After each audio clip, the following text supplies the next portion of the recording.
Hey there everyone, welcome back to our channel again. In today's video, you are going to see how to recover deleted chats on Instagram. So to do that, let's head over to our Instagram application first.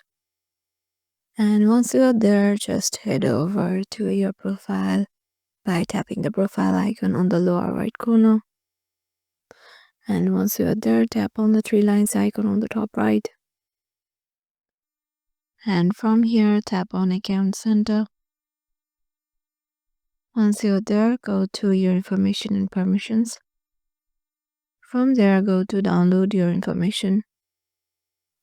And here, if you tap on download or transfer information, they will just give you the information of your all over your Instagram account, like your chats, your deleted chats, your deleted stories, archive stories, your posts, everything.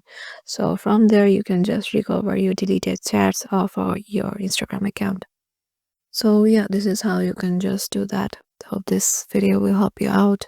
Make sure to give it a thumbs up and subscribe to our channel again, and we'll see you in the next one.